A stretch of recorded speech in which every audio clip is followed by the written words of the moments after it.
मत इथपासून घ्यायचं ना, बरोबर ना. आत्म्याविषयी अणुवाद्यांचे मत. अणुवादी आत्मे नाना मानून अणु मानतात, पण आत्मा कर्ता भोक्ता आहे असा अंगीकार करावा तर अंतःकरणाच्या अणुपक्षामध्ये जो दोष सांगितला आहे तोच दोष येईल. आणि आत्मा कर्ता भोक्ता नाही असे म्हटले तर सांख्यमताप्रमाणे आत्मा नाना आहे हा अंगीकार निष्फळ होईल. याकरिता ज्ञान सुखदुःखादी अणुवादी आत्मधर्म मानतात आणि असे म्हणतात की आत्मा अणु असल्यामुळे शरीराच्या एक देशात आहे हे खरे, परंतु कस्तुरीच्या सुगंधाप्रमाणे त्याचे ज्ञान सर्व शरीरात व्याप्त आहे. म्हणून अनुकूल प्रतिकूल संबंधाचा आत्मा अनुभव करतो म्हणजे त्यास ज्ञान होते. शिवाय श्रुतीमध्येही आत्मा अणु आहे असे सांगितले आहे.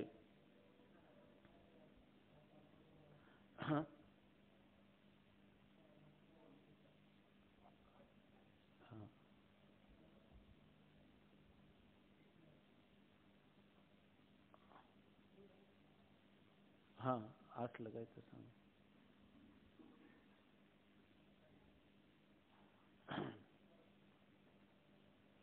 मी कोण आहे, हे जगत कुठून होतं आणि मोक्षाचा उपाय किंवा मोक्षाचं साधन काय, या संबंधाने मानव मात्राच्या ठिकाणी उत्पन्न होणारा हा प्रत्येकाच्या ठिकाणी प्रश्न आहे. म्हणजे विचारवान जो पुरुष आहे त्याला वाटतं की मी कोण आहे. जे विचारशील लोक नाही किंवा विवेका करण्यामध्ये ज्यांची प्रवृत्ती नाही त्यांचा हा विषय नाही, परंतु जे विवेक संपन्न आहेत किंवा विवेकवान आहेत असे जे पुरुष आहेत ते साधारणतः विचार करतात की नेमकं मी म्हणजे कोण आहे. हा विचार मी म्हणजे हा देह आहे का, देहाहून वेगळा आहे, देहाहून वेगळा असणारा मी करता आहे की अकर्ता आहे, अकर्ता असेल तर सर्व शरीरात एक आहे की नाना आहे, असे विचार इतरांना त्याचं सुचतही नाही किंवा त्याच्यामध्ये काही त्या विचारापासून काही लाभ हानी याचं त्यांना वाटत नाही. पण जे लोक अंतरंग मुमुक्षु आहेत किंवा खरा सुखाच्या शोधार्थ प्रयत्न करीत आहेत अशा लोकांना हा विचार येतो. आणि ह्या विचाराची सुरुवात झाली की त्याला म्हणतात की दार्शनिक चिंतनाला आरंभ झाला. तर ह्या दार्शनिक चिंतनामध्ये हा 6वा तरंग जो आहे तो त्याच्या दार्शनिक चिंतनाने संपन्न आहे. म्हणजे त्यातले जे प्राथमिक स्वरूपात असणारे प्रत्येक दर्शनाचे विचार सांगितले त्यापैकी मी म्हणजे कोण, म्हणजे मी म्हणजे आत्मा. तर आत्म्याचं नेमकं स्वरूप काय आहे याविषयी जे वैशेषिक दर्शन आहे हे पहिलं आस्तिक दर्शन आहे. म्हणजे जी 6 आस्तिक दर्शन आहे त्यातलं पहिलं आस्तिक दर्शन आहे वैशेषिक दर्शन. वैशेषिक म्हणजे त्याचा मूळ शब्द विशेष पासून वैशेषिक शब्द झालाय. विशेष याचा अर्थ पृथक्करण करणारा धर्म किंवा दोघांमध्ये विश्लेषण किंवा भेद करणारा धर्म, त्याला विशेष असं म्हणतात. विशेष असतो पृथक्त्व करून. जे नैयायिकांनी सप्तपदार्थ मानले ना त्याच्यामध्ये हा एक पदार्थ मानला, आपलं विशेष हा एक पदार्थ मानला. द्रव्य, गुण, कर्म, सामान्य, विशेष, समवाय आणि अभाव त्याच्या, आणि 9 द्रव्य मानली. त्याच्यामध्ये आत्मा हे काय मानलेले एक द्रव्य.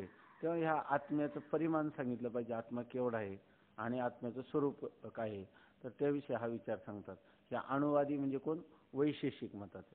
वैशेषिक दर्शनाचा करता आहे कोण, कनाद मुनी. त्या कनाद मुनीने वैशेषिक सूत्र लिहिलेले. त्याच्यावर प्रशस्त पाद ह्या आचार्यांचं भाष्य आहे, प्रशस्त पाद. तर हे वैशेषिक दर्शन आजच्या काळातलं जे विज्ञान आहे त्या विज्ञानाचं सर्व बीज त्या वैशेषिक दर्शनाचं. जेवढे काही परविमानाच्या पासून सगळे जे काही शोध लागले त्या सगळ्या शोधाचं बीज हे वैशेषिक दर्शनात. आणि वैशेषिक दर्शन हे वेदाचं चिंतन करताना तर्काचं साह्य घेऊन त्यांनी आपलं दर्शनाची उभारणी केलेली आहे. त्याच्यामध्ये पुन्हा वेद आणि तर्क यांच्या जर परस्पर विरोध आला तर ते वेदापेक्षाही तर्काला अधिक प्रमाण मानतात, असं हे दर्शन आहे. आणि ह्याच दर्शनाचं पुन्हा आणखी सुधारित रूप म्हणजे न्याय दर्शन आहे, ते पण तर्कप्रधान अशा प्रकारचं. पण यांना प्रमाण मात्र ते वेद मानतात. म्हणजे वेदाला प्रामाण्य मानतात म्हणून त्यांना आस्तिक दर्शन. म्हणजे दार्शनिक विचारात पहिलं आस्तिक दर्शन आहे वैशेषिक दर्शन. आणि त्या वैशेषिक दर्शनामध्ये आत्म्याविषयी मत जे आहे तर त्यांचं मत आहे की आत्मा हा अणुपरिमाण आहे. आता अणुपरिमाण म्हणजे आपण पाहिलं जालांतर्गते भानू यत् सूक्ष्मं दृश्यते रजा पश्यत षष्ठतम भाग हा परमाणु सकथ्यते. अणु परमाणु त्रसरेणू असे त्यांचे शब्द आहेत. तर त्याच्यामध्ये हा आत्म्याचं परिमाण काय, तर ते म्हणतात की आत्मा अणुपरिमाणाचा आहे, ते सांगतात. आता अणु आदी आत्मे नाना मानून अणु म्हणतात. ते म्हणतात आत्मा अणुपरिमाण आहे आणि आत्मा नाना आहे, म्हणजे आत्मा एक आहे असं मानत नाही. पण आत्मा कर्ता भोक्ता आहे असा अंगीकार करावा तर अंतकरणाच्या अणुपक्षामध्ये दोष सांगितला तोच दोष येईल. आता असे की अंतकरण जर अणु आहे असं जर मानलं तर ते म्हणतात की अंतकरणाच्या अणुपक्षामध्ये जो दोष सांगितला, अंतकरण म्हणतात आत्मा, आत्मा अणुपरिमाण आहे आणि तो नाना आहे आणि तो पुन्हा कसा आहे, कर्ता भोक्ता आहे असा जर अंगीकार केला, आत्मा कर्ता भोक्ता आहे असा अंगीकार केला तर कोणता दोष येईल? जे अंतकरणाचा अणुपरिमाण मानला तर जो दोष येईल तोच दोष यांच्यावर येईल. अंतकरणाचा अणुपरिमाण मानला तर कोणता दोष येईल? हा, जर आत्मा अणु आहे, शरीराच्या जेवढ्या भागात राहतो तेवढ्याच भागात ज्ञान होईल, इतर ठिकाणी ज्ञान होणार नाही, हा दोष येईल. तसंच आत्मा जर अणुपरिमाण मानला तर ज्ञान कुठं होईल? ज्ञान कोणाला होतं? आत्म्याला होतं. त्यांनी सांगितलं आत्म्याचा ज्ञान हा काय आहे? अज्ञान वैशेषिक न्यायदर्शनाप्रमाणे आत्मा हा जड स्वरूप आहे मोक्ष कालामध्ये, सुषुप्ती कालामध्ये. मग आत्म्याच्या ठिकाणी ज्ञान हा गुण उत्पन्न होतो. पण ज्ञान गुण होताना आत्मा अणुपरिमाण म्हणल्यावर आत्मा ज्या भागात राहतील शरीराच्या तेवढ्याच भागात ज्ञान होईल, इतर ठिकाणी ज्ञान होणार नाही, संवेदना होणार नाही, हा दोष येईल की नाही? आत्मा अणुपरिमाण मानला की त्याच्या ठिकाणी जो अंतकरण अणुपरिमाण मानून जो दोष येतो तोच दोष यांच्याही ठिकाणी येईल.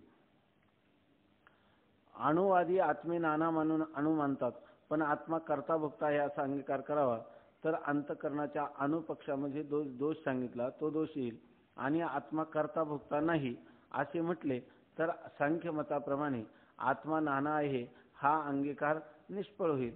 आता आत्मा कर्ता भोक्ता आहे म्हणजे तत्वतः वास्तव आत्म्याच्या ठिकाणी कर्तृत्व भोक्तृत्व आहे हे म्हटलं की काय आला? हा अंतकरणाच्या अणुपक्षामध्ये जो दोष येतो तो दोष आला. तो टाळण्यासाठी ते काय म्हणतील आता की आत्मा कर्ता नाही आणि भोक्ता नाही. याचा अर्थ कर्ता आणि भोक्ता कोण आहे? अंतकरण आहे.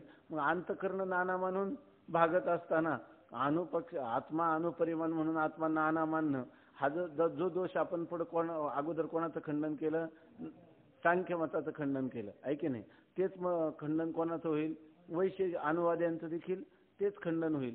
म्हणून आत्मा कर्ता भोक्ता आहे असं जर मानलं तर अणुपरिमाण मानता येणार नाही आहे की नाही? मग दोष येतो. बरं, मग म्हणे की आत्मा अणुपरिमाण आपला आत्मा अकर्ता अभोक्ता आहे, अकर्ता अभोक्ता आहे असं जर म्हटलं तर नाना मानण्याची गरज नाही. नानात्व कोणाचं आहे? अंतकरण नाना मानून बघतं. मग आत्म्याला नाना मानण्याची गरजच काय? आत्म्याचं नानात्व हे काय निष्फळ आहे मानणं आहे की नाही? म्हणून लक्षात आलं ना? आत्म्याला नाना म्हणून आपला अकर्ता अभोक्ता म्हटलं कोणाला? आत्म्याला. तर आत्मा नाना मानण्याची गरज नाही. अणुपरिमाण म्हणलं तर सर्व ठिकाणी आत्म्याला होणाऱ्या ज्ञानाची संगती लागत नाही. मग त्याला अकर्ता अभोक्ता मानून आपलं काय अकर्ता अभोक्ता मानून नाना मानणं चूक आहे. आणि अणुपक्षामध्ये त्याच्या ज्ञानाची संगती, आत्म्याच्या ठिकाणी ज्ञान कसं उत्पन्न होतं याची संगती लावता येणार नाही, हा त्यांच्यामध्ये दोष येतो. सांख्य मताप्रमाणे आत्मा नाना आहे हा अंगीकार निष्फळ होईल. याकरिता ज्ञान सुखदुःखादी अणुवादी आत्मधर्म मानतात. आता ते म्हणतात असा दोष येईल ना तर त्यांनी कशी संगती सांगितली ते सांगतात आणि त्याचं स्पष्टीकरण पण केले. आत्मा अणुच आहे आणि आत्मा नाना आहे. आत्म्याचं परिमाण अणुपरिमाणाचा असून देखील तो नाना आहे आणि तो कर्ता भोक्ता आहे. तर त्याची संगती कशी सांगतात ते बघा. याकरिता ज्ञान सुखदुःखादी अणुवादी आत्मधर्म मानतात. त्यांच्या दृष्टीने ज्ञान हा आत्म्याचा काय आहे? धर्म आहे, बरोबर ना? आणि सुखदुःखादी सुद्धा आत्म्याचेच धर्म आहेत अशी वैशेषिकांची समजूत किंवा वैशेषिकांची धारणा किंवा मान्यता आहे. याकरिता ज्ञान सुखदुःखादी अणुवादी आत्मधर्म मानतात आणि असे म्हणतात की आत्मा अणु असल्यामुळे शरीराच्या एकदेशात आहे खरे, परंतु कस्तुरीच्या सुगंधाप्रमाणे त्याचे ज्ञान सर्व शरीरात व्याप्त आहे. म्हणून अनुकूल प्रतिकूल संबंधाचा आत्मा अनुभव करतो म्हणजे त्यास ज्ञान होते. शिवाय श्रुतीमध्येही आत्मा अणु आहे असे सांगितले आहे. आता त्यासाठी त्यांनी फार सुंदर दृष्टांत शोधलाय. आणि तुम्ही काय म्हणता की अणु परिमाण असणारा आत्मा ज्या शरीराच्या ज्या भागात असेल तिथंच फक्त काय होईल, ज्ञान होईल. कारण ज्ञान हा आत्म्याचा त्यांनी धर्म मानलेला आहे. ते म्हणतात असं काही नाही, जरी तो अणु परिमाण असला आणि शरीराच्या एका भागात असला तरी त्याला ज्ञान होऊ शकतं. वैशेषिक दर्शनामध्ये किंवा न्याय दर्शनामध्ये ही संगती फार विस्तारपूर्वक अवघड परिभाषेत दिलेली आहे. आपल्याला त्या परिभाषेची गरज नाही, फक्त विषय समजणे इतकं. तर या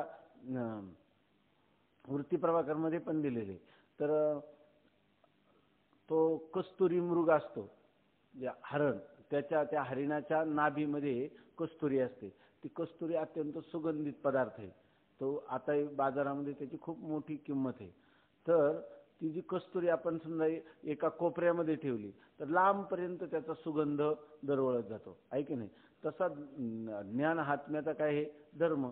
आणि तो अणुस्वरूप असणारा आत्मा शरीराच्या कोणत्याही भागामध्ये राहिला तरी त्याला कुठलीही संवेदना शरीराच्या कोणत्याही देशात होणारी ही त्याला समजू शकते. जसं कस्तुरी ना, कस्तुरी कधी चालत येते का इथपर्यंत, मग आपल्या नाकापर्यंत मग सुगंध होतो. कस्तुरी तर आपल्या जागेवरच असते. जागेवर असले तरी सुगंध हा तिचा धर्म आहे आणि तो दूरपर्यंत पसरतो. त्याचप्रमाणे आत्मा एका देशामध्ये, शरीराच्या एका देशामध्ये असणाऱ्या आत्म्याच्या ठिकाणी ज्ञान जे तर संपूर्ण शरीराचं होऊ शकतं. म्हणजे अणुपरिमाण मानल्यावर हा दोष तुम्ही जे सांगितलं ना, अंतःकरण अणु मानल्यावर जो दोष येतो तो आमचा आत्मा अणु मानून देखील दोष येत नाही. कारण त्याला दूरच्या शरीरात, संपूर्ण शरीराचं ज्ञान, शरीराच्या ठिकाणी होणाऱ्या संवेदना त्याला होऊ शकतात असं त्यांनी सांगितलं. आत्मा अणु असल्यामुळे शरीराच्या एका देशात आहे खरे, परंतु कस्तुरीच्या सुगंधाप्रमाणे त्याचे ज्ञान सर्व शरीरात व्याप्त आहे. म्हणून अनुकूल प्रतिकूल संबंधाचा आत्मा अनुभव करतो म्हणजे त्यास ज्ञान होते. म्हणून त्याला अनुकूल प्रतिकूल ज्ञान होईल की नाही, म्हणून त्याला सुख दुःख सुद्धा ज्ञान होईल की नाही, होईल. तो जरी एका देशात असला, अणुपरिमाण असला तरी त्याचं ज्ञान सर्व शरीरात आहे. त्यामुळे त्या ठिकाणी त्याला अनुकूल प्रतिकूल संबंधाचा त्याला अनुभव येऊ शकतो.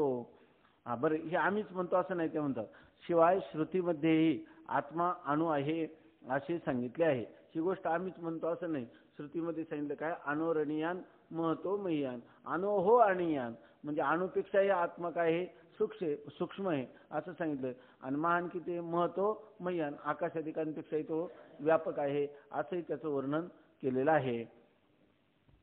म्हणजे आपलं एक श्रुती प्रमाण झालं. युक्ती कशाची, कस्तुरीची आहे, ऐक नाही. श्रुती आणि युक्ती आणि अनुभवही आहे तसाच असं त्यांनी सांगितलं. कोणी, अनुवाद्यांनी. तर आता ह्या अनुवाद्यांचं खंडन, अनुवाद्यांचे खंडन, हे अनुवाद्यांचे म्हणणे बरोबर नाही. कारण एक नियम असा आहे की जितक्या देशात गुणवान राहतो त्याच्या बाहेर गुण राहत नाही, म्हणजे गुणीच्याच ठिकाणी गुण राहतो. रूप हा घटाचा गुण आहे, तो घटात सोडून बाहेर राहत नाही.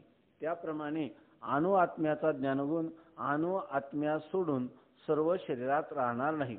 आता सिद्धांती सांगतात, तुम्हाला जरी आपातता असं वाटलं की आम्ही दिलेली युक्ती ही काय आहे, उचित आहे किंवा अकाट्य आहे असं तुम्हाला वाटेल, आणि युक्ती, श्रुती आणि अनुभव यांच्याद्वारा आम्ही आत्मा हा अणुपरिमाण असून तो नाना आहे आणि कर्ता भोक्ता आहे असं जे आम्ही मानलं, ती मान्यता बरोबर आहे असं अनुवादी जरी म्हणतील तरी त्यांचं हे म्हणणं बरोबर नाही. कसं ते सांगतात, हे अनुवाद्यांचे म्हणणे बरोबर नाही. कारण एक नियम असा आहे की जितक्या देशात गुणवान राहतो त्याच्या बाहेर गुण राहत नाही. गुणवान पदार्थ जेवढ्या देशात राहतो त्याच्या बाहेर त्या गुणवानाला सोडून गुण राहत नाही. गुणवान जितक्या देशात आहे तितक्याच देशात तो गुण राहतो, त्याला सोडून बाहेर तो गुण राहणार नाही किंवा राहत नाही. अनुभवाच्या विरोधी गोष्ट आहे. म्हणजे गुणीच्या ठिकाणी गुण राहतो. त्यासाठी उदाहरण देतात ते, जसे अनुभवाचं उदाहरण आहे. जसे घटाचा गुण आहे, रूप हा घटाचा गुण आहे, तो घटात सोडून बाहेर राहत नाही. आता रूप हा कोणत्याही द्रव्याचा रूप हा गुण आहे, तर घट हे द्रव्य आहे, त्याचा रूप हा गुण आहे.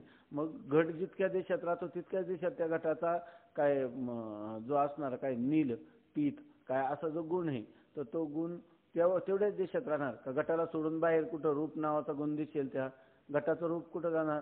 घटाचा रूप हा गुण आहे आणि तो कोणाचा गुणी कोण आहे, घट आहे. गुणवान आणि तो घट गुणी असणारा जो गुणवान असणारा जो घट तो जितक्या देशात राहतो तितक्याच देशात त्या घटाचं रूप राहील. त्याला सोडून ते बाहेर घटाला सोडून ते बाहेर राहणार नाही.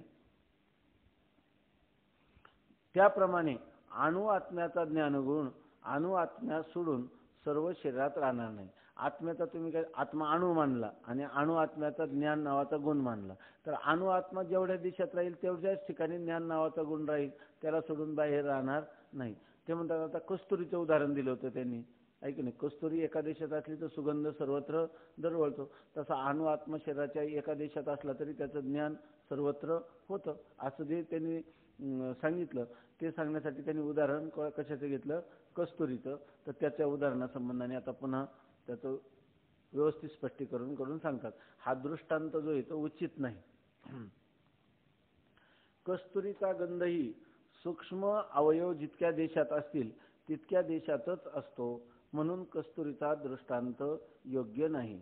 अहो, कस्तुरीचे बारीक बारीक कण असतात, ऐक नाही, आणि ते वाऱ्याने वाहून नेले जातात, आणि जेवढ्या ते वाहून नेल्यानंतर जितक्यापर्यंत त्या कस्तुरीचं ते कण वाहून नेले जातात तितक्याच देशामध्ये काय होतं, त्याची प्रतीती येते का सगळ्या दुनियामध्ये येते नाही. म्हणजे याचा अर्थ कस्तुरी त्या देशात आहे की नाही, जिथं जिथं गंध येतो तिथं तिथं कस्तुरीचे कण आहेतच. ते वाऱ्यामुळे ते काय झाले, वाहून नेले. असं नाही झालं कस्तुरी त्याच ठिकाणी, तो गुणवान त्याच ठिकाणी आणि गुण मात्र बाहेर आहे. गुण हे गुणवानाला सोडून कधी राहतच नाही.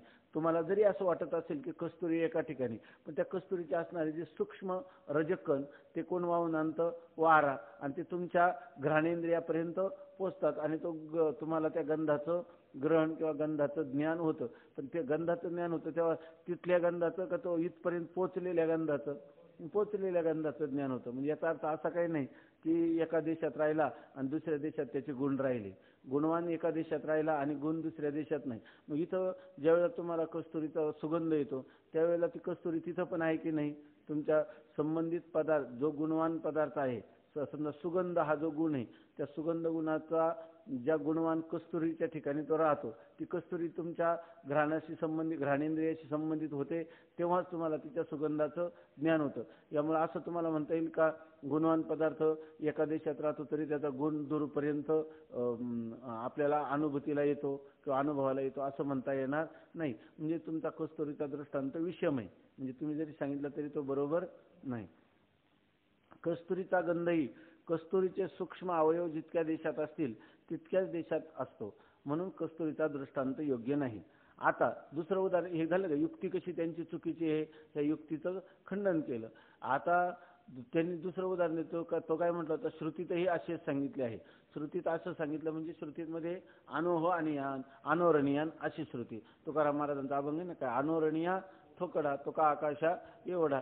तुकाराम महाराज सुद्धा सांगतात, वेद सुद्धा सांगतो की आत्मा अणुपरिमाण आहे, असं जर तो म्हणत असेल तर त्याच्याविषयी स्पष्टीकरण करतात.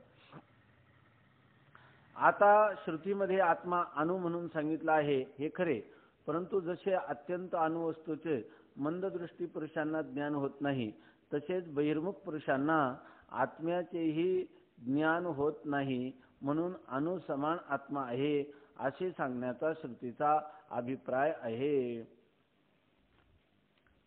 श्रुती जेव्हा म्हणते की आत्मा कसा आहे, अत्यंत अणुहूनही अणु म्हणजे अत्यंत सूक्ष्म आहे, असं जेव्हा श्रुती सांगते तर तो म्हणतो त्या श्रुतीचा अर्थच असा झाला की आत्मा अणुपरिमाण आहे. पण असा त्याचा अर्थ नाही. श्रुतीचं काय वक्तृ इच्छा तात्पर्य, श्रुती जरी अणोह आणि अन म्हणत असली तर श्रुतीचं तात्पर्य काय आहे हे तुझ्या लक्षात आलं नाही. तर ते तात्पर्य काय आहे ते तुला आम्ही सांगतो असं श्री गुरु सांगतात. काय सांगतात की जसा एखादा अत्यंत सूक्ष्म पदार्थ असला तर तो मंददृष्टी पुरुषाला दिसतो का, दिसत नाही. त्याप्रमाणे आत्मा हा अत्यंत सूक्ष्म असल्यामुळं सामान्य बुद्धीच्या मनुष्याला त्या आत्म्याचं दर्शन होत नाही. या अर्थाने त्यांनी सांगितलं म्हणजे आत्मा हा अत्यंत सूक्ष्म आहे किंवा अणु आहे असं म्हणण्याने तो अणु परिमाण आहे हे सांगण्यात श्रुतीचं तात्पर्य नाही, श्रुतीचा तसा अभिप्राय नाही असं सांगतात. जसे अत्यंत अणुवस्तूचे मंददृष्टी पुरुषांना ज्ञान होत नाही, तसेच बहिर्मुख पुरुषांना आत्म्याचेही ज्ञान होत नाही. जर म्हणजे सामान्य पुरुष म्हणजे बहिर्मुख पुरुष म्हणजे विषयांच्या ठिकाणी ज्यांचे अंतःकरणवृत्ती आसक्त झाले असे बहिर्मुख पुरुषांना जर त्यांच्या अंतःकरणवृत्ती अंतर्मुखच झाली नाही आणि ती जर सूक्ष्म झाली नाही, त्या एकाग्र झाली नाही, तर त्यांना आत्मदर्शन होईल का? नाही. म्हणून आत्मा हा अत्यंत अणुहून अणु आहे असं म्हटलं. का आत्मा अणु परिमाण आहे हे सांगण्यास श्रुतीचं तात्पर्य नाही. म्हणून अणु समान आत्मा आहे असे सांगण्याचा श्रुतीचा अभिप्राय आहे. अणु समान म्हणजे अणु जसा मंद दृष्टी पुरुषांना गोचर होत नाही त्याप्रमाणे बहिर्मुख पुरुषांना आत्मा गोचर होत नाही. आत्म्याला त्यांची अंतःकरण बहिर्मुख अंतःकरणवृत्ती आत्म्याला विषय करीत नाही. म्हणून अणुसमान आत्मा आहे असे सांगण्याचा श्रुतीचा अभिप्राय आहे. आत्म्याचे परिमाण अणुच आहे असे सांगण्याचा श्रुतीचा अभिप्राय नाही. श्रुतीला असं काही म्हणायचं नाही की आत्म्याचं परिमाणच अणु आहे असं सांगायचं नाही. अणु समान आत्मा हा अत्यंत सूक्ष्म आहे एवढंच सांगायचं. कारण शेकडो ठिकाणी आत्म्याचे व्यापक स्वरूप वेदांनीच प्रतिपादन केले आहे. म्हणून श्रुती वाक्याने आत्मा अणु आहे हे सिद्ध होत नाही.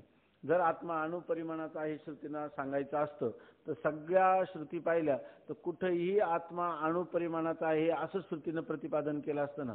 उलट बहुसंख्य श्रुती जर आपण पाहिल्या तर एखादी सांगा बरं की आत्मा काय आहे, महतो मह्यान, महान असणाऱ्या पदार्थापेक्षाही तो महान आहे, तो एको हा नित्य हा विभू असं त्याचं वर्णन. विभू म्हणजे काय आहे, व्यापक असं त्याचं वर्णन केलेलं आहे.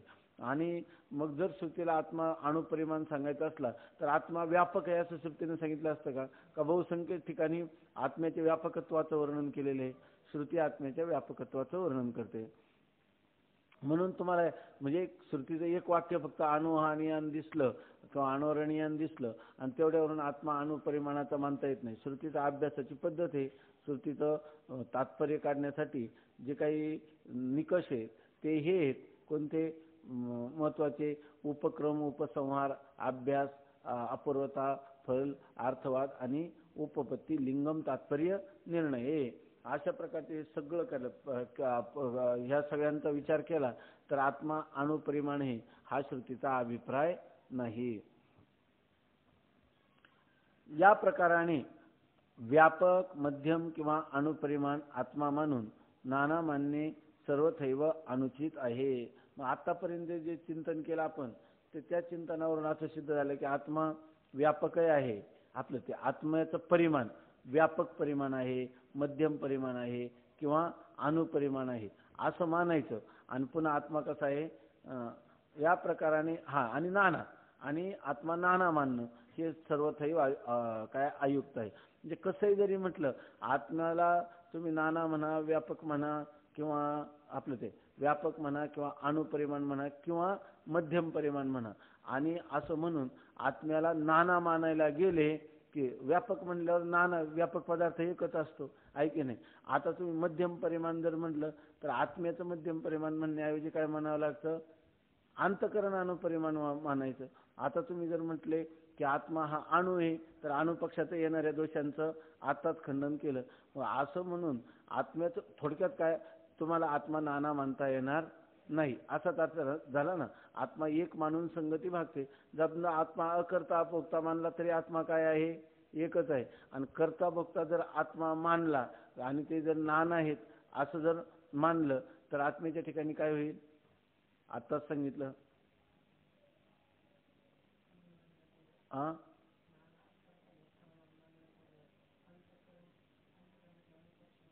अंतकरणाच्या अणुपक्षामध्ये दोष येतो तोच दोष येईल. आणखी दुसरा जर आत्मा सांख्य मतामर आणि तुमचं आत्मा नाना म्हणणं काय होईल, निष्फळ होईल. अशा रीतीनं हा दोष येतो हे सांगितलं. या प्रकाराने व्यापक, मध्यम किंवा अणुपरिमाण आत्मा मानून नाना मानणे सर्वथैव अनुचित आहे. राहतापैकी आत्मा एक आणि व्यापक आहे असेच मानणे युक्तियुक्त आहे. याचा सगळ्याचा निष्कर्ष काय याचा, आत्मा एक आहे आणि तो व्यापक आहे. व्यापक पदार्थ किती असतात, एकच असतात. व्यापक पदार्थाचं व्याख्या काय केली, नैयायिकांसारखी व्याख्या करावी का वेदांतासारखी करावी. वेदांतासारखी करावी. नैयायिकांची व्याख्या काय आहे व्यापकाची? हा, सर्व अल्प पदार्थाची ज्याचा संयोग संबंध घडतो त्याला काय म्हणतात? व्यापक म्हणतात. आणि वेदांताची व्याख्या काय आहे? स्वगत सजातीय विजातीय भेदरहित असतं त्याला व्यापक म्हणा. व्यापक पदार्थाची कोणती व्याख्या करायची? स्वगत सजातीय विजातीय भेदरहितत्वम व्यापकत्वम असं त्याची व्याख्या करायची. अल्प पदार्थांची संयोग होतो असं म्हटलं तर किती आक्षेप येतात ते आपण पाहिलं. या प्रकाराने व्यापक मध्यम किंवा अणुपरिमाण आत्मा मानून नाना मानणे सर्वथैव अनुचित आहे. राहतापैकी आत्मा एक आणि व्यापक आहे असेच मानणे युक्तियुक्त आहे. याला म्हणतात परिशेष न्याय. हे सगळे पक्ष जेव्हा खंडन होतात मग परिशेष राहता राहिलेला पक्ष कोणता? आत्मा एक आहे आणि व्यापक आहे हाच पक्ष राहिला. आणि त्या आत्म्याच्या ठिकाणी धर्माधर्म सुखदुःख आणि बंधमोक्ष जर अंगीकार केले तर कोणास सुख कोणास दुःख कोणास बंध कोणास मोक्ष असे मानणे बरोबर नाही. म्हणून धर्माधर्मादी बुद्धीचे धर्म आहेत असे मानणे योग्य आहे. आता जर हे जे सुख दुःख धर्म अधर्म हे कोणाचे आहेत? आत्म्याचेच धर्म आहे असं जर आपण मानलं, जर आत्म्याच्या ठिकाणीच धर्माधर्म सुख दुःख आणि बंध मोक्ष अंगीकार केले तर कोणास सुख कोणास दुःख कोणास बंध कोणास मोक्ष असे मानणे बरोबर नाही. जर आत्म्याच्या ठिकाणी ते आहे काय बंध मोक्ष सुख दुःख तर मग एकाला बंधन एकाला मोक्ष असं म्हणता येईल का? नाही. एकाला सुख आणि एकाला दुःख असं म्हणता येईल का? नाही. कारण आत्मा कसं आहे? आत्म्याचेच ते धर्म मानले तर त्यापेक्षा सोपं काय आहे मग? ते धर्म सुख दुःखादी धर्म धर्माधर्म हे कोणाचे नाही? आत्म्याचे नसून ते बुद्धीचेच आहे किंवा अंतःकरणाचे धर्म आहेत असं मानणंच योग्य राहील. म्हणून धर्माधर्मादी बुद्धीचे धर्म आहेत असे मानणे योग्य आहे. आता याच्यानंतर हा जो शिष्य आहे याची बुद्धी बरीच सूक्ष्म झालेली, त्यामुळे आता तो एक वेगळी शंका करतो. आतापर्यंत आपल्याला असं वाटतं की ही जी सांगितलेली संगती बरोबर आहे. कोणती? सुखदुःखादी हे आत्मधर्म नसून ते बुद्धीचे धर्म आहेत. आणि बुद्धी नाना मानल्या की या ठिकाणी आत्मा जो आहे त्याच्या एकत्वामध्ये बाध येत नाही. आणि पुन्हा बंध मोक्ष सुखदुःख हे आत्म्याचे धर्मही ठरत नाही. कोण मानलं पाहिजे? नाना बुद्धी मानायची. बरोबर आहे ना? हे सर्व कर्तृत्व भोक्तृत्व आदी धर्म कोणाचे? सुखदुःख ज्ञान हे सगळे बुद्धीचे धर्म आहेत असं मानावं, आहे की नाही? असा परिशेष न्यायाने वेदांतांनी किंवा सिद्धांतांनी सांगितलं. त्याच्यावर हा शिष्य कशी शंका घेतो ते बघा. शिष्य म्हणतो, महाराज बुद्धी तर जड आहे, मग तिच्या ठिकाणी धर्माधर्म कसे म्हणता येतील? जड पदार्थ मिथ्या असतो आणि मिथ्या पदार्थ कोणासच अधिष्ठान होत आश्रय होत नाही हा सिद्धांत आहे. आता त्यांनी सांगितलं का सुखदुःख कोणाचे धर्म आहेत? बुद्धीचे. आणि सुखदुःख कोणाचे नाहीत? आत्म्याचे नाहीत. असा सिद्धांत त्यांनी जेव्हा पक्ष स्थापन केला परिशेष न्यायाने, म्हणजे तुमचे सगळे पक्ष खंडित आहे, मग राहता राहिला कोणता पक्ष आहे? जो आमचा, तोच पक्ष बरोबर आहे असं माना. मग आता परिशेष न्यायाने जेव्हा त्याने आपलाच पक्ष मान्य करावा असा आग्रहाने सांगितलं, त्यावेळेला तो म्हणतो की आता तर आपल्याला यांचं काहीतरी खंडन केलं पाहिजे, आहे की नाही? नाहीतर लगेच आपण यांचा सिद्धांत मानला, त्याची मानण्याची तयारी नाही. म्हणून त्यांनी आता एक वेगळी शक्कल काढली. आणि तो वेगळी म्हणजे फार वेदांताचीच प्रक्रिया काढली. आणि तुम्हाला असं म्हणता येणार नाही का सुखदुःख हे आत्मधर्म नसून ते बुद्धीचे धर्म आहे असं तुम्हाला सिद्धांत सांगता येणार नाही. कसं? तर तुमच्याच मतामध्ये बुद्धी जड मानली की नाही त्याविषयी तो विचारतो. आता महाराज बुद्धी तर जड आहे, तुम्ही सांगा चेतन कोण आहे? फक्त तुमच्या मतामध्ये आत्मा का दुसरं काही चेतन आहे? सगळे पदार्थ जड आहेत तुमच्या. जड कशाला म्हणतात आणि चेतन कशाला म्हणतात? महाराज जड कशाला म्हणतात सांगा तुम्ही. हा हा, त्याला म्हणतात जड. आणि चेतन काय म्हणतात? हा, अजून काय? हवा आणि दुसऱ्याचं ज्ञान करून. म्हणून हे आपल्या चांगलं कायम लक्षात ठेवायचं, जड आणि चेतन विभाग. नाही तर जड म्हणजे जे वजनाचा अधिक असतं असं नाही. चेतन म्हणलं की जे हालचाल करतं, असं आपल्या पूर्वीपासून विज्ञानामध्ये बसलेलं असतं, तसं त्याचा अर्थ नाही. तर जड म्हटलं की जे स्वतःच्या प्रकाशन करू शकत नाही आणि दुसऱ्याचंही प्रकाशन करू शकत नाही. चेतन म्हटलं दुसऱ्याचं प्रकाशन करतं पण आपल्या प्रकाशनासाठी आणण्याची अपेक्षा करीत नाही, त्याला म्हणतात चेतन. आता आम्ही तुम्हाला विचारतो, म्हणतात की बुद्धी कशी आहे तुमची? जड. सिद्धांत मतात चेतन किती पदार्थ फक्त दोनच सांगितले आहे की नाही. चिदाभास नाही का एक चेतन. चिदाभास चेतन नाही का, चैतन्याचा नाही का तो. एक आत्मचैतन्य चेतन आणि त्या आत्मचैतन्याच्या बुद्धीमध्ये पडलेला आभास एक चेतन. मग त्या चेतन त्याला तुम्ही चेतन नाही म्हणत.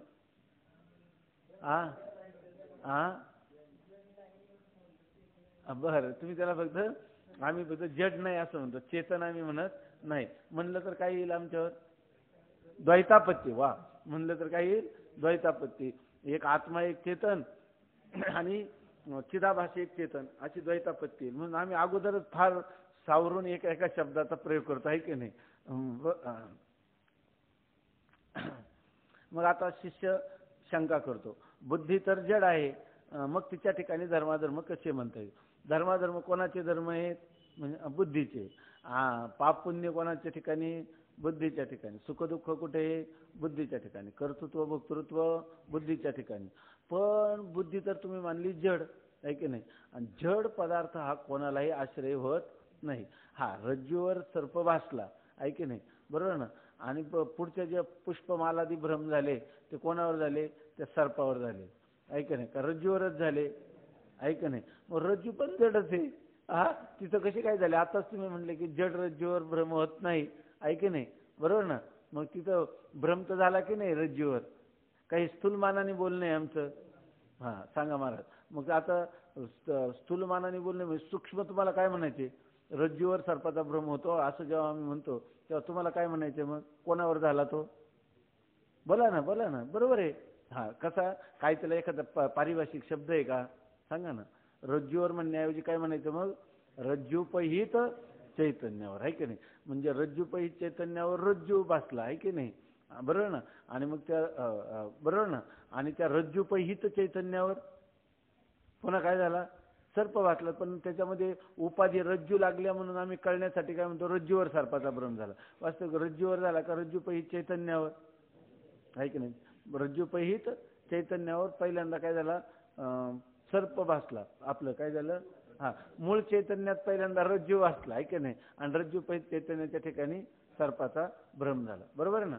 रज्जूपहित चैतन्य त्याचं काय आहे, अधिष्ठान आहे. सर्पभ्रमाचं अधिष्ठान कोण आहे, रज्जूपहित. मग चैतन्य अधिष्ठान आहे का, जड रज्जू अधिष्ठान आहे. आणि मग अगोदर तुम्ही बोली भाषेत तर काय रज्जूच म्हणत होते. आम्ही म्हणत असलं तर आम्हाला वाटलं तुम्हाला समजलंच होतं.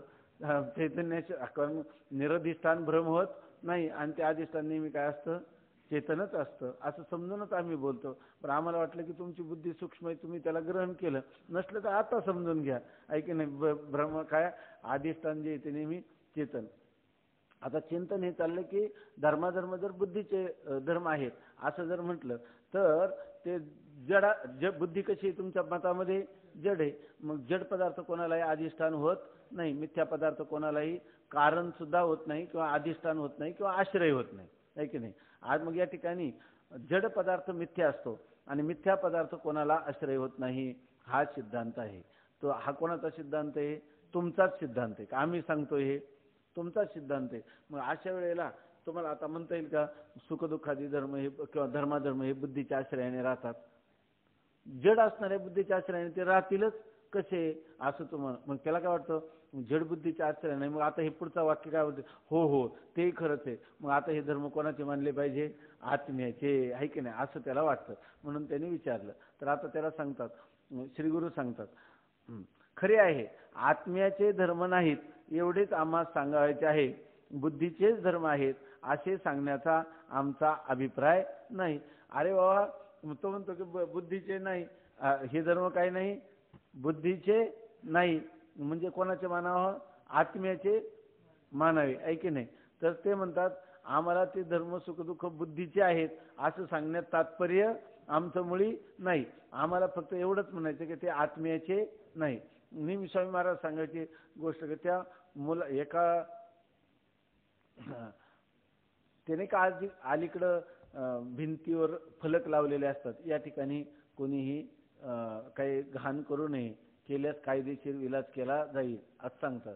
तर त्याप्रमाणे तिथं फलक होता, एका समोर घर होतं आणि तिथं फलक होता, तरी सुद्धा त्यांना तिथं कोणीतरी मलविसर्जन केलं. तेव्हा ती समोरच्या घरातली बाई आहे ती कुठे गेली, शेजारच्या घरात गेली आणि त्यांनी सांगितलं की तुमच्या मुलांनी या ठिकाणी अशा प्रकाराने मलविसर्जन केलं तर त्याची व्यवस्था काय. त्यांनी सांगितलं नाही माझ्या मुलांनी केलं नाही. ते म्हणे मग केलं कोणी. ते म्हणे तुझ्या मुलानीच केलं. ते म्हणे पण माझ्या मुलांनी केलं नाही. नाही केलं तर मग कोणी केलं. ते म्हणे तुम्ही बघून घ्या माझ्या मुलांनी केलं नाही. ऐके नाही अशा प्रकारे शेवटी किती काय झालं, कोर्टात गेले आणि कोर्टामध्ये त्यांनी सांगितलं की त्यांचं म्हणणं असे की हे तुमचं, कारण समोर तुम्ही राहता, तुमच्याच मुलांनी केलं तर ते माझ्या मुलांनी केलं. मग केलं कोणी. ते कोर्टाला त्यांनी बघून घ्या पण मग तुमच्या मुलाचं काय वाट. ते म्हणे आम्हाला मुलगाच नाही. तसे हे सगळे सुखदुःखादी हे धर्म आहे ना आत्म्याचे नाही, मग कोणाचे बघा. ऐके नाही आमच्या आत्मस्वरूपाच्या ठिकाणी नाही. असं तर मला दुसरी गोष्ट आहे, एखाद्या मुलाचं कडं घेतलं तर म्हणे कडं कोणी घेतलं, मग तुझ्या मुलाशिवाय कोणी घेईल. म्हणजे आम्हाला मुलगाच नाही. ऐके नाही मग कोणी घेतलं ते पहा. सुखदुःखादी धर्म हे जे काय आहेत माणसाला जर बारकाईनं जर पाहिलं ना, खरं आपल्याला पारमार्थिक चिंतनामध्ये आपली विशेष गती होत नाही. आपण सर्व आपलं सगळं जीवन आहे ना सुखप्राप्ती दुःख निवृत्ती. त्या स्वप्नामध्ये किती सुख होतंय किती दुःख होतंय कधी आपण केलाय का विचार. स्वप्नातला केला नाही. आणि स्वप्नवत जागृती असताना आपलं सगळं जीवन मला त्याच्यासाठी खोटं करीन खरं करीन काही पण करीन. सुखन दुःख निवृत्ती आणि सुखप्राप्ती. वास्तविक सुख आणि दुःख या कल्पना आहेत की नाही. मग ह्या कल्पनाला धरून गृहीत धरून आपलं सगळं आयुष्य चालले. याच्याऐवजी आपलं आयुष्य काय पाहिजे, कशासाठी चाललं पाहिजे, वस्तुस्थिती काय आहे हे पाहिजे. त्या सुखदुःखाला किती स्थान आपल्या जीवनात द्यायचं हे काही महत्वाचं नाही. म्हणून काही जे मोठे लोक आहे त्यांच्या आता माऊलींचं जे भौतिक जीवन आहे त्यात नुसतं दुःखच देणारं जीवन किती जरी होतं ना त्याचा स्पर्शच झाला नाही ज्ञानेश्वरीमध्ये अमृतानुभवामध्ये. याचं कारण काय, ते सुखदुःखाला विशेष किंमत. यायचं ते सुख येणार, यायचं तेव्हा येणार, जायचं तेव्हा तेही जाणार. तसं दुःख सुद्धा काय आहे, यायचं तेव्हा येणार. पाहुणा आला की आपण कधी विचारतो का तू कधी जाणार आहे. आलाय तो जाण्यासाठीच आलेला आहे. तसं सुख आलंय ना प्रार्थना जरी केली तर ते राहणार नाही. आणि दुःख आलंय ना त्याला किती जा म्हणलं तरी जायचं नाही तोपर्यंत ते जाणार नाही. आणि ठेवायचं म्हटलं तरी राहणार नाही. सुख दुःख हे काय येणारं आगमा पायीना अनित्य तांतितिक्ष स्वभारत. त्याला फक्त काय करायचं आपण सहनच करायचं. ही गोष्ट आपण ध्यानात ठेवायची. तो मनुष्य नुसता काय राहील, तो संशोधक वृत्तीचा राहील. नेमकं हे आहे काय, आपल्याला आहे काय करायला लागलं तरी आपण काय म्हणतो की आमकं झालं त्याच्यामुळे मोठा दुःखाचा प्रसंग आला आणि त्यामुळे आमचं विचारसागराचं चिंतन राहिलं.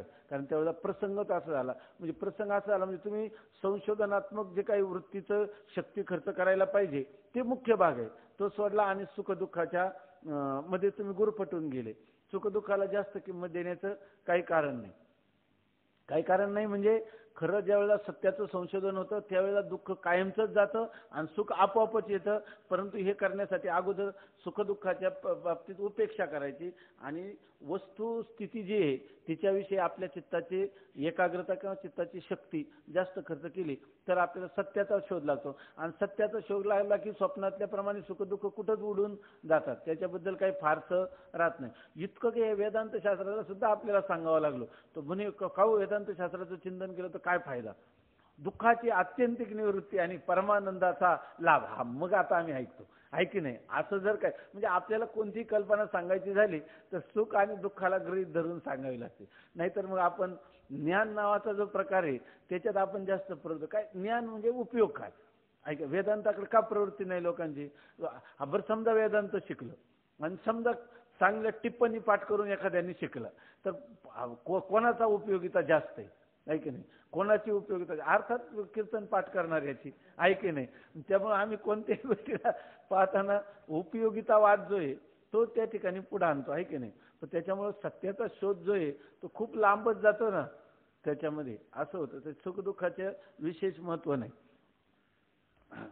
तर आता काय तो म्हणतो की महाराज बुद्धी तर जड आहे आणि मग सुखदुःखादी जड असणारी बुद्धी तिच्या आश्रयाने सुखदुःख कसे राहतील. अर्थात सुखदुःख हे बुद्धीचे धर्म म्हणता येणार नाही. मग ते धर्म कोणाचे आहेत तो नाही सांगत. तो मग अर्थात नाही बुद्धीचं मग आहे कोणाचे. अर्थातच तुम्ही परिशेष न्यायाने बुद्धीचे मानले. आम्ही काय म्हणतो परिशेष न्यायाने ते कोणाचे झाले पाहिजे, आत्म्याचेच झाले पाहिजे असं आम्हाला वाटतं आहे की नाही. परंतु श्री गुरु म्हणतात हे खरे आहे, आत्म्याचे धर्म नाहीत एवढेच आम्हाला सांगायचे आहे, बुद्धीचे धर्म आहेत असे सांगण्याचा आमचा अभिप्राय नाही. आम्हाला फक्त एवढंच सांगायचं की ते धर्म बुद्धीचे आपलं आहेत हे सांगण्यात तात्पर्य नसून ते आत्म्याचे नाहीत एवढंच आम्हाला सांगायचं आहे. सुखदुःखाधिक आत्म्याच्या ठिकाणी अध्यस्त आहेत. जे ज्याच्या ठिकाणी अध्यस्त असते ते त्याच्या ठिकाणी रज्जू सर्पाप्रमाणे मिथ्या असते. मग आता हे सुखदुःखाधिक बुद्धीचे धर्म आहे, बुद्धीचे धर्म नाही असा विचार चाललाय की एक म्हणतो बुद्धीचे धर्म आहे, वेदांतामध्ये सांगितलं अगोदर, तर तो म्हणतो बुद्धीचे धर्म कसे काय असू शकतील, तर नाही. मग तुम्ही कसं काय बोलले बुद्धीचे धर्म? आम्हाला असं म्हणायचंय की ते आत्मस्वरूपाच्या ठिकाणी ते धर्म कसे आहेत, आद्यस्त आहे. आत्मस्वरूपाच्या ठिकाणी बुद्धी आद्यस्त आहे का बुद्धीचे धर्म आद्यस्त आहे? हा, बुद्धी आणि बुद्धीचे धर्म हे सगळे आद्यस्त आहेत. मग सुख दुःखाधिक आत्म्याचे ठिकाणी आद्यस्त आहेत आणि जे ज्याच्या ठिकाणी आद्यस्त असते ते त्याच्या ठिकाणी रज्जू सर्पाप्रमाणे मिथ्या असते. रज्जूवर भासलेला जो सर्प तो कसा असतो, मिथ्या.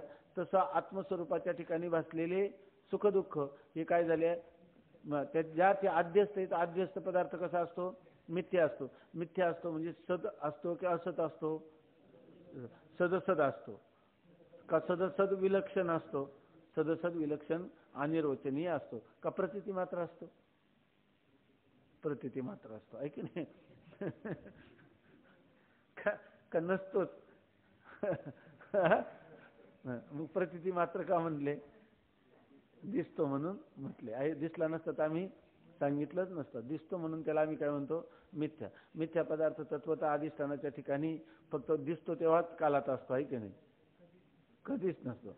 म्हणजे प्रतीती उपहित, स्वामी महाराज सांगायचे, प्रतीती उपहित चैतन्याच्या ठिकाणी प्रतीतीला येणाऱ्या पदार्थाचा त्रैकालिक अत्यंत अभाव आहे अशी खरी वस्तुस्थिती आहे की नाही. मग आपण जर सुखदुःखाचा विचार करत बसलो तर हा विचार होईल का? हा प्रतीती उपहित चैतन्याच्या ठिकाणी प्रतीतीकाली त्याचा अभाव आहे, त्रैकालिक अत्यंत अभाव आहे. हा विचार करायला थोडं वृत्ती एकाग्र करावी लागेल की नाही, वृत्ती सूक्ष्म करावी लागेल की नाही, आणि ही वृत्ती अंतर्मुख करावी लागेल की नाही. सुखदुःखाचा सारखाच विचार करणारा जो मनुष्य जीवनामध्ये सुख, असा कोणता मनुष्य का ज्याच्या जीवनामध्ये नित्य दुःखच राहिलं? असं आहे की जर मनुष्याची मनोवैज्ञानिकांचं आणि शरीर वैज्ञानिकांचं मत आहे, जर एक मनुष्याची वृत्ती 24 तास दुःखामध्ये राहिली तर तो मनुष्य जगूच शकणार नाही. काही जरी झालं तरी तो मनुष्य जगूच शकणार नाही त्या मनुष्याला. पण थोडंसं मनाला विक्षेप झाला तर माणसं झोपेच्या गोळ्या घेऊन झोप यावी असं म्हणतात ऐक नाही. आणि जर त्या माणसाचं जीवन सारखी दुःखाकार वृत्ती जर राहिली तर तो जगू सुद्धा शकणार नाही. इतकी मानवी प्रकृतीमध्ये अशा प्रकारची योजना केली ना तर माणसाला आहे ना की ते दुःख जर जास्त वेळ जर राहिलं ना तर त्याला इतकं सुंदर स्वरूप देता येतं की त्या दुःख सुद्धा सुख आहे असं वाटायला होते ती वृत्ती. आणि मग त्यामुळे मग पुन्हा त्या माणसाला काही वाटत नाही. असं आहे. ते आई मुलाच्यासाठी जागरण करते, त्याला रात्रंदिवस हॉस्पिटलमध्ये. आता एक याच्यामध्ये पुण्याला आम्ही त्या हॉस्पिटलमध्ये जातो ना, अतिदक्षता विभागामध्ये एक पेशंट आहे, मुलगा आहे, एकुलता एक आहे आईचा, आणि तो जवळजवळ 1.5 महिना झाला तो फक्त त्याचे श्वासोच्छ्वास चालू आहे, तो बेशुद्ध आहे ऐके नाही, बरोबर आहे ना. परंतु आता त्या आईला सगळं दुःखच आहे ना सगळं याच्यामध्ये.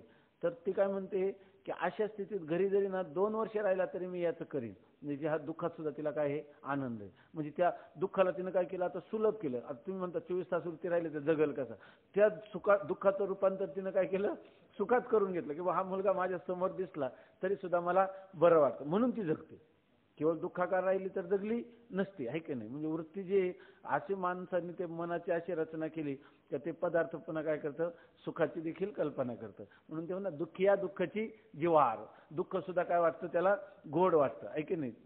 दुःखाला सुद्धा ते काय करतं, चांगलं. ते स्वामी महाराज सांगायचे इतका रागावला की हे भाजी कोणी केली, आईला जोराने विचारलं त्यांनी, हे वरण कोणी केलं, त्यांनी सांगितलं की तुझ्या पत्नीने केलं. ते म्हणलं, ते म्हणे का विचारलं, अगोदर रागावलेला होता पण कसा अनुकूल करून घेतलं.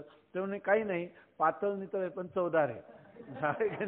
म्हणजे त्याला सुद्धा आपण आपल्या अनुकूल करून घेतो. दुःखाला सुद्धा दुःखाची जिव्हार स्वामी महाराज सांगायचे तसा आहे. म्हणजे थोडक्यात काय, आत्मा मूळ सुखरूप आहे ना, त्याचा मूळ स्रोत येतो सुखरूप आत्म्याचा आहे म्हणून मनुष्य त्या सुखाला सोडित नाही. कुठं ना कुठं सुखाचं आश्रय घेऊनच तो जगत असतो.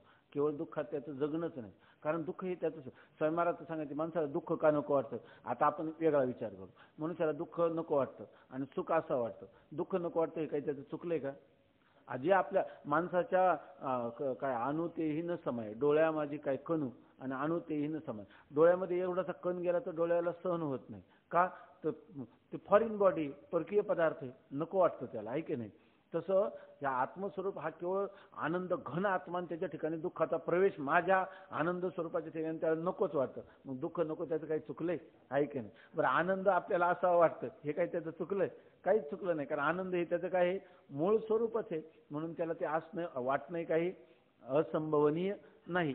हे झालं मूलभूत सामान्य रीतीनं चिंतन. आणि आता मी म्हणलं की सुखदुःखाचा विचार करूच नाही माणसाने, हे कोणतं चिंतन आहे? हे मुमुक्षूसाठी चिंतन आहे.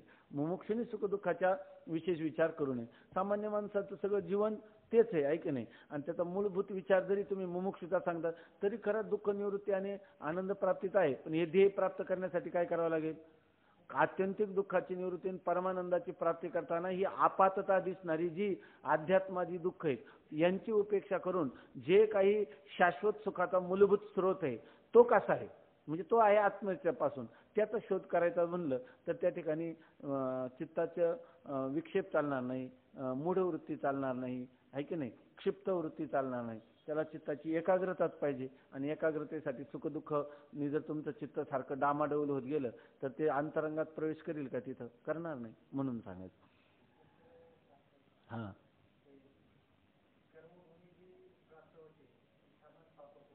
हां बरं बरं.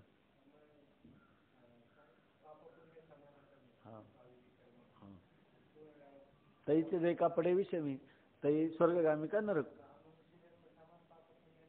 हां हां दुरुस्त येणारच आहे. हां बरं. मग हो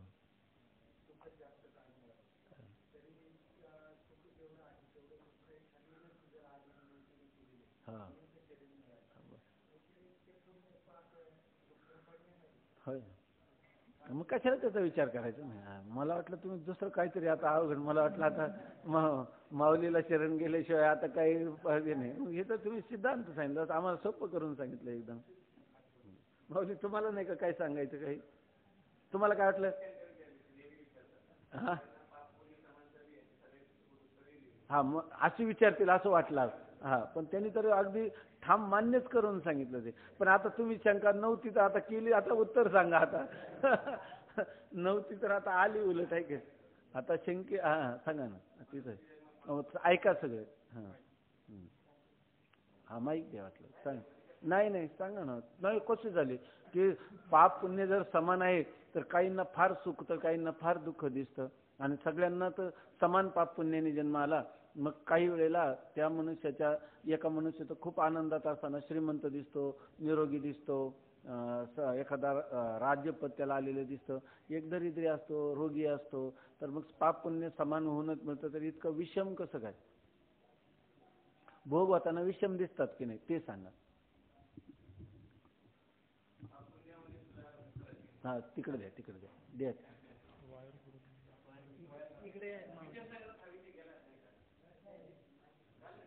विचारसागरात नाही, हा विषय श्रीमद भागवतात म्हणून आपल्याला विचारलं. एकनाथी भागवतात. हा हा हा हा हा हा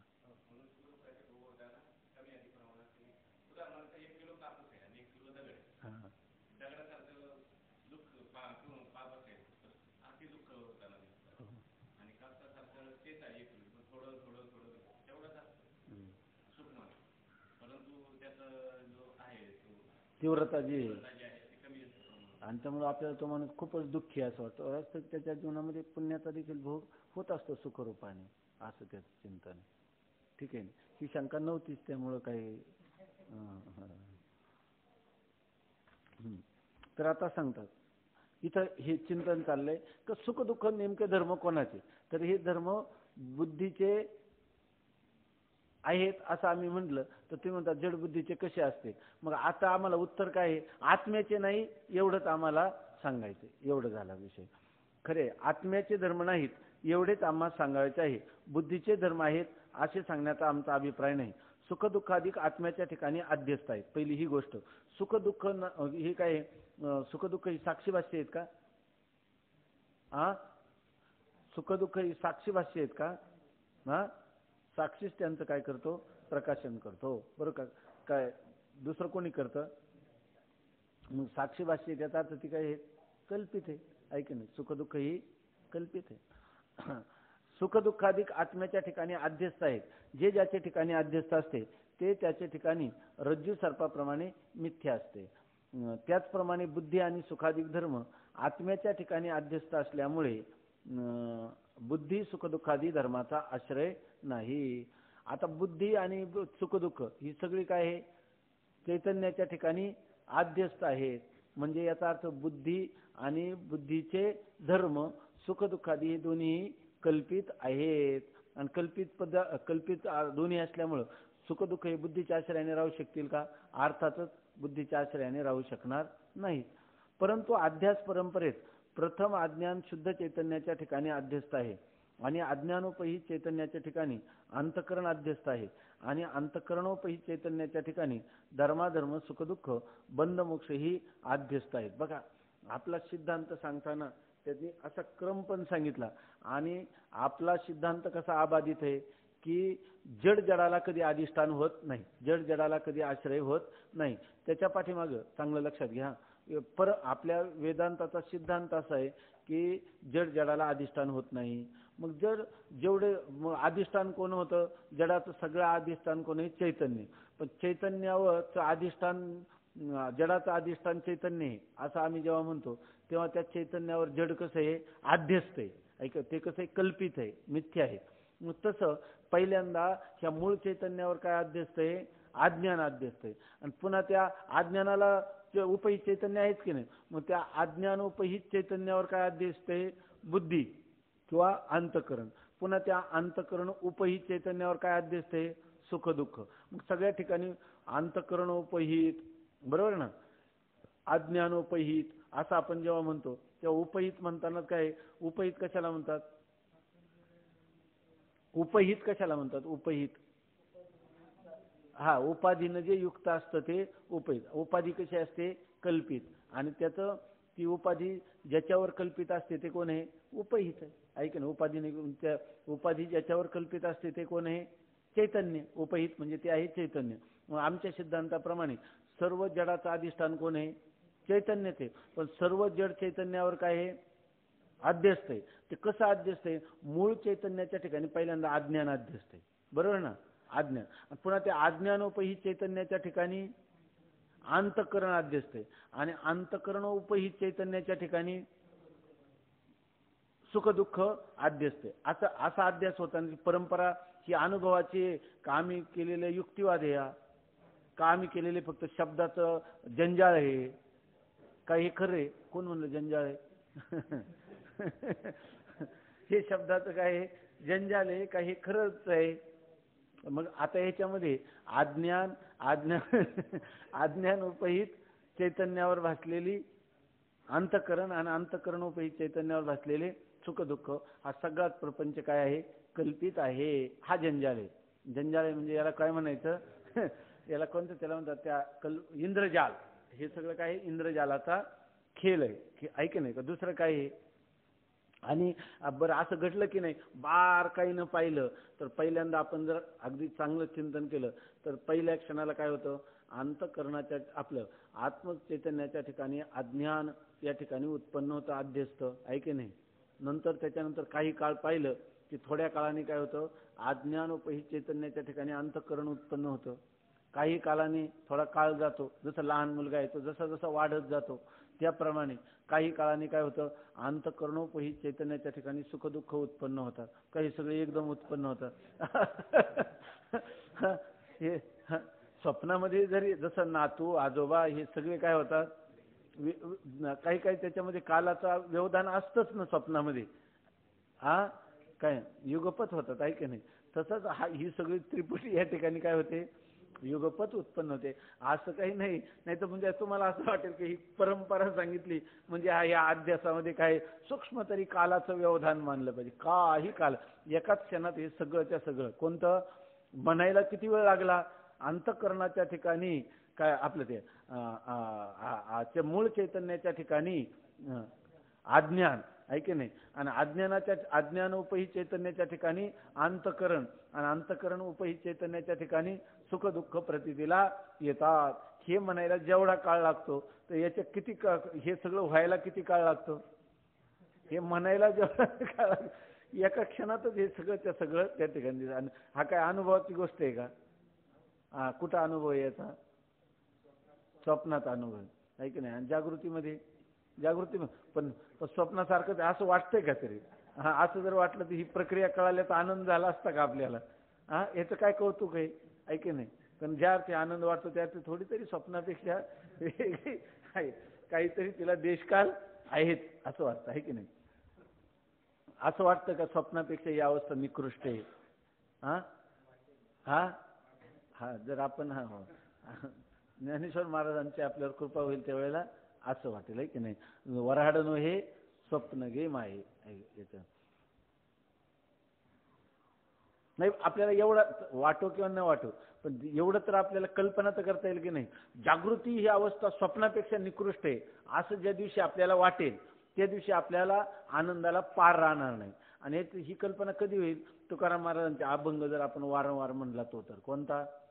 कै आईचे भाग्य लाता होईन अवघे देखे जन ब्रह्मरूप, मग तया सुखा अंत नाही पार, आनंदे सागर हेलावती. काय पुढं? दुसरा एक अभंग आहे मला जो म्हणायचा तो दुसरा एक अभंग आहे. किंवा तुका म्हणे आईचे झालिया वाचून आणि करणे तो सीन वाटत असे. तो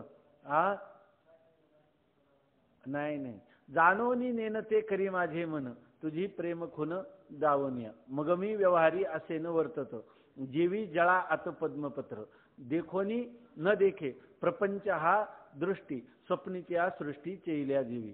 आणि पुढे काय अजून एक प्रमाणे फार की ऐकोनी नायके निंदा स्तुतिकानी, जैसा का उन्मनी योगी राग, तुका म्हणे ऐसे झालिया वाचून करणे तो सीन वाटत असे. आपल्याला हा सिद्धांत आहे आणि हा सिद्धांत आपल्याला कधीतरी मरणाच्या अव्यवहित एक क्षण का होईना हा सिद्धांत आपल्या अंतःकरण वृत्तीवर बांधावा असं जर वाटलं तर मग मात्र मग तुकाराम महाराज म्हणतात याच्या वाचून काही केलं तरी तो सीनच आहे. अशा प्रकारचा असं केलं तर कोणता सिद्धांत सांगतात तो अजातवादाचा सिद्धांत किंवा दृष्टीसृष्टीवादातून जर तो आम्हाला बांधला, ज्ञानकालिक पदार्थ आहेत तर तुकाराम महाराज म्हणतात मग ऐसे भाग्य काही लाहता होईल, हे भाग्य मला कधी प्राप्त होईल असं म्हटलं तर महाराज काय.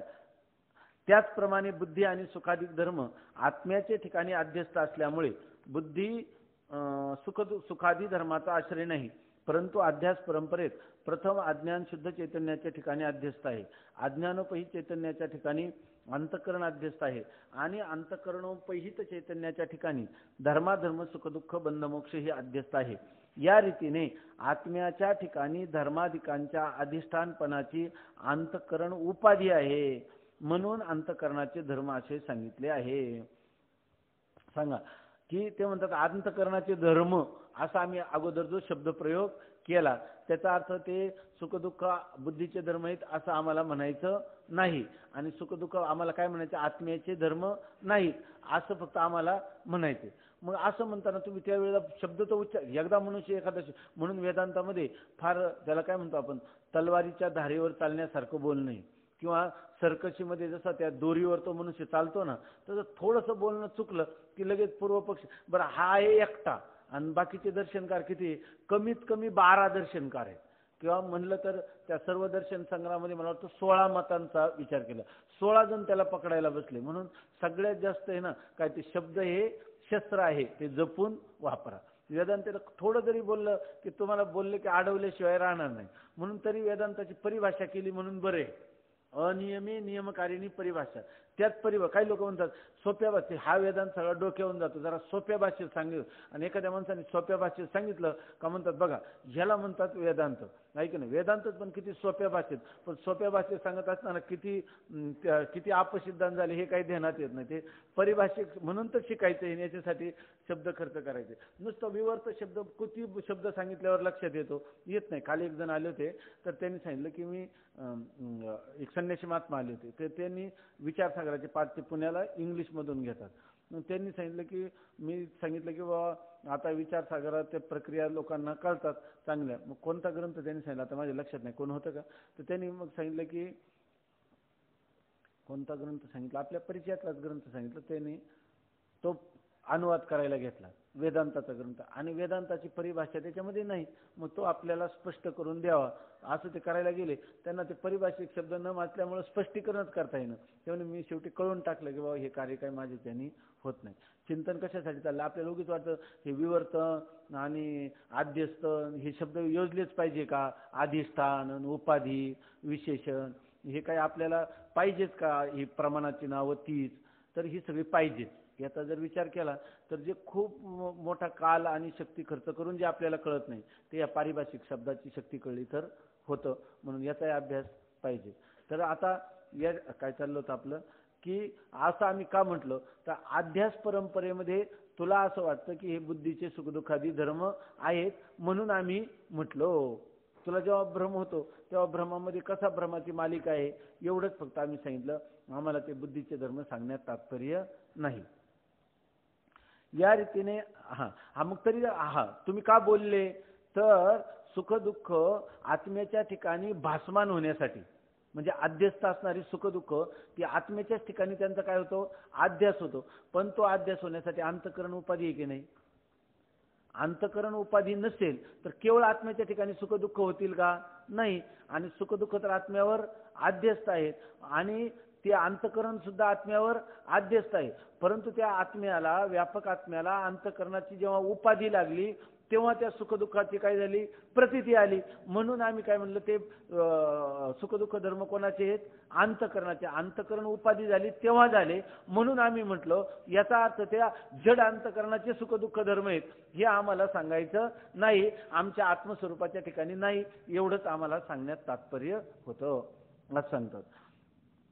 या रीतीने आत्म्याच्या ठिकाणी धर्माधिकांच्या अधिष्ठानपणाची अंतःकरण उपाधी आहे. त्या आत्म्याच्या ठिकाणी आत्मा हा त्या सुखदुःखांचा अधिष्ठान तरी झाला की नाही. अधिष्ठान कशामुळे झाला, त्याला अंतःकरण उपाधी झाले म्हणून सुखदुःखाचं अधिष्ठानत्व त्याच्या ठिकाणी आलं. वास्तविक त्या सुखदुःखाचा आणि आत्म्याचा काहीच संबंध नाही, कोणाचा कोणाशी न धरे काय न गडे धरे संबंध आहे. शुद्ध बुद्ध ठाईचे ठाई. परंतु तुम्ही काय म्हणे, अहो हे जे सुखदुःख झाले याला काहीतरी अधिष्ठान पाहिजेत की नाही. मग अधिष्ठान कोण सांगितलं, आम्ही आत्मा. पण आत्मा अधिष्ठान सांगायला काहीतरी उपाधी तर पाहिजे ना त्या आत्म्याला. निरुपाधिक स्वरूपात त्या आत्म्याच्या ठिकाणी सुखदुःखाची सिद्धीच होत नाही, आणि सुखदुःखाची तर संगती लावायची. अर्थात त्याच्यासाठी आम्ही काय केलं, आत्म्याची अंतःकरण ही उपाधी मानली, आणि उपाधी मानल्यावर सुखदुःखाची संगती लागली. म्हणून आम्ही म्हणलं की ते सुखदुःख कोणाचे धर्म आहेत, अंतःकरणाचे, आत्म्याचे सांगण्यात तात्पर्य नाही. या रीतीने आत्म्याच्या ठिकाणी धर्माधिकांच्या अधिष्ठानपणाची अंतःकरण उपाधी आहे म्हणून अंतःकरणाचे धर्म आहेत असे सांगितले. आता अंतःकरणोपहित आत्म्याच्या ठिकाणी धर्माधर्म अध्यस्त न मानता अंतःकरण विशिष्टाच्या ठिकाणी मानले तर ते अयोग्य आहे. ते कसे, उद्या पाहू. पुंडलिक वरदा हरी विठ्ठल श्री ज्ञानदेव तुकाराम ज्ञानेश्वर महाराज की जय.